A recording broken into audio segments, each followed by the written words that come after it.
Good morning. We will pay attention to consumable stores today.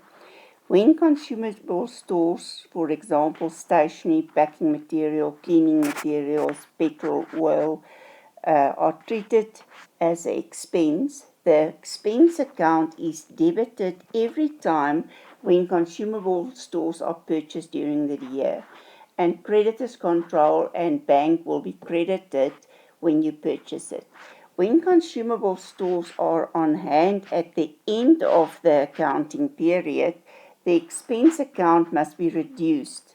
That means so that we can take the actual stationery or packing material to my profit and loss account to show what was the actual expense during the year. That is the amount that was used.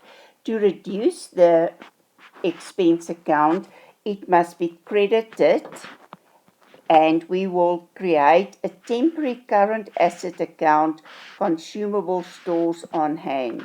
As soon as you see the word on hand, it means that that is an asset. If only the word is consumable stores, then it's an expense. So when we credit our consumable stores, whether it's packing materials, stationery, cleaning materials, you will create this consumable stores on hand to show that you created the asset at the end of the year with the value of the consumable stores that's available that will be used in the following financial year. Consumable stores on hand is shown together with inventories in the balance sheet as a current asset. It is very important to remember that only consumables that was actually used during the year will be recognized as an expense in your income statement or in your profit and loss account. So the actual expense for the year goes to the income statement, and that will be the part that you've used during the year.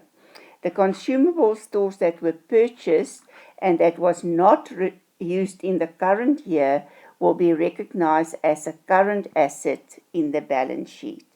Even if all the consumable stores purchased during the year are debited in the expense account, only the part that was actually used during the year will be shown as an expense, and the part that was not used will be recognized as an asset. Consumable stores is an expense, so it has a debit balance. So if we want to reduce the consumable stores, so you will credit packing material, you will create an asset. Assets increase on the debit side, so consumable stores on hand will be debited to increase the asset.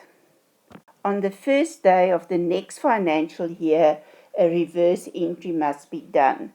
So you want to close this consumable stores account that you created, the temporary asset, because it's on the debit side. On the first day of the next financial year, you will credit it so that there's no balance in the consumable stores on hand account. And you will debit packing material, the expense account, so that you can show that part of the expenses was already paid for the following year.